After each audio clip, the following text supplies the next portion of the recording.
देखिए, कौन सच्चा भारतीय है, कौन सच्चा भारतीय नहीं है, ये तो मुझे लगता है कि मतलब न्यायपालिका के प्रति पूरे आदर के साथ कह रही हूँ कि ये तो उनके दायरे में नहीं होती।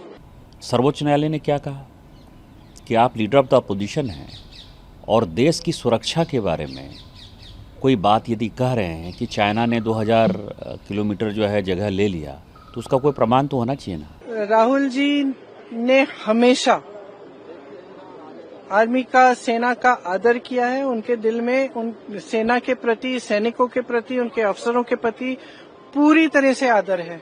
आपके पास एक फोरम है पार्लियामेंट, वहाँ बोलिए, आपको बाहर बोलने की क्या आवश्यकता है? ये तो देशद्रोह है। जो लीडर ऑफ ऑपोजिशन होते हैं, जो नेता प्रतिपक्ष हैं, उनका जो कर्तव्य है वो ये है कि सरकार से सवाल पूछना। कि वक्फ पर इसी तरह का सुप्रीम कोर्ट में बहस चल रहा था और मैंने ये कहा कि सुप्रीम कोर्ट जो ये टिप्पणी कर रहा है, इससे जो है पार्लियामेंट के दिए बनाए हुए कानून पर जो है असर पड़ रहा है। इतना ही बात मैंने कहा।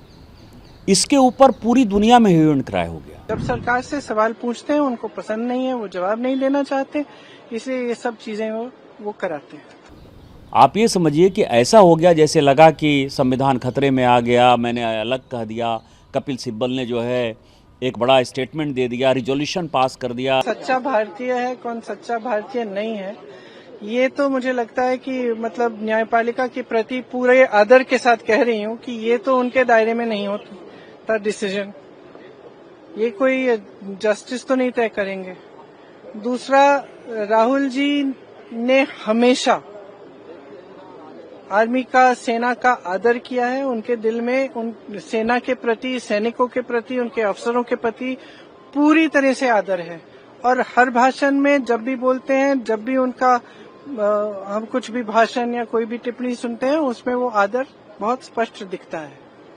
जो लीडर ऑफ ऑपोजिशन होते हैं, जो नेता प्रतिपक्ष हैं, उनका जो कर्तव्य है वो ये है कि सरकार से सवाल पूछना।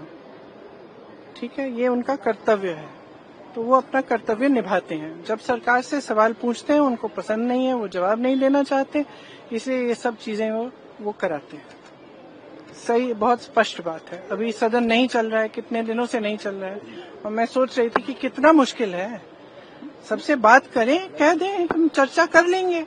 कितना मुश्किल है सदन को चलाना। क्या इतने दुर्बल हो गए कि इनसे सदन ही नहीं चल रहा है अब, कि रोज हमको ये करना पड़ रहा है क्योंकि एक बात पे चर्चा नहीं करना चाहते? क्यों नहीं कर सकते चर्चा? ऐसा यार पूरे देश भर में करा रहे हैं, तो पूरे देश भर का मुद्दा है, बात करिए। आपने सिंदूर पे चर्चा की, तो इस पे भी चर्चा करिए। देश को सुनने दीजिए, हमारा पक्ष भी है, उनका पक्ष भी है, तो इसमें घबराहट क्या है? तो ये तो इनकी दुर्बलता है कि सदन ही नहीं चला पा रहे। सरकार ने तो कुछ नहीं कहा ना, माननीय सर्वोच्च न्यायालय ने कहा।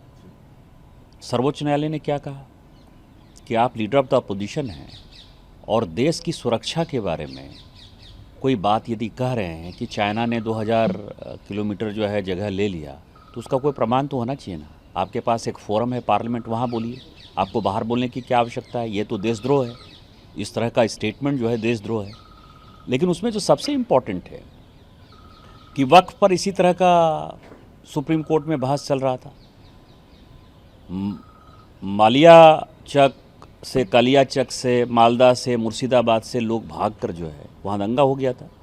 वहाँ से लोग भागकर मेरे यहाँ आ रहे थे और मैंने ये कहा कि सुप्रीम कोर्ट जो ये टिप्पणी कर रहा है, इससे जो है पार्लियामेंट के दिए बनाए हुए कानून पर जो है असर पड़ रहा है। इतना ही बात मैंने कहा।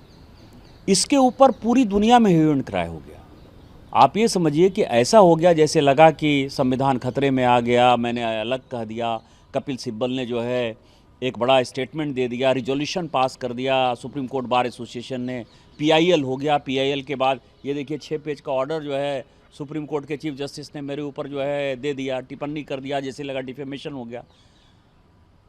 आज कुछ नहीं हुआ। आपको नहीं लगता कि गांव से आया हुआ आदमी, यदि किसी का बैकग्राउंड नहीं है, किसी का बाप दादा चाचा मामा काका फूफा जो है कोई एमपी एमएलए नहीं है उसके परिवार में, यदि उस परिवार से आया हुआ कोई लड़का कोई टिप्पणी कर दे तो संविधान खतरे में है। लेकिन राहुल गांधी का परिवार, गांधी परिवार या इस तरह के किसी बड़े परिवार के आदमी जो है यदि कोई टिप्पणी कर दें तो कोई किसी प्रकार का न मीडिया उन चीज़ों को लेने को तैयार है, न सुप्रीम कोर्ट संज्ञान लेता है, न बार एसोसिएशन कहीं है, न वकील का एसोसिएशन कहीं है, न कोई एनजीओ खड़ा हो जाता है। ये सबसे दुर्भाग्यपूर्ण है। यही बात मैं कहना चाहता हूँ और सुप्रीम कोर्ट को इसके ऊपर संज्ञान लेना चाहिए कि गरीबों के लिए अलग कानून, अमीरों के लिए अलग कानून, ये तो मैंने सुना था, लेकिन गांव के लिए अलग कानून, शहर के लिए अलग कानून, परिवार के लिए अलग कानून, परिवारवादी लोगों के लिए अलग कानून, ये जो चीज़ें हैं। और सुप्रीम कोर्ट में जो टिप्पणी, सुप्रीम कोर्ट के बारे में जो टिप्पणी आज प्रियंका गांधी जी ने किया है और पूरे यूपीए गठबंधन ने किया है, आज जो यूपीए गठबंधन की मीटिंग थी उसमें भी इस तरह की जो बातें आई हैं, इसको सुगो मोटो जो है जिस तरह से मेरे लिए संज्ञान लिया सुप्रीम कोर्ट ने, तो सुप्रीम कोर्ट को लेना चाहिए। नहीं तो ये माना जाएगा कि कानून दो लोगों के लिए अलग अलग है।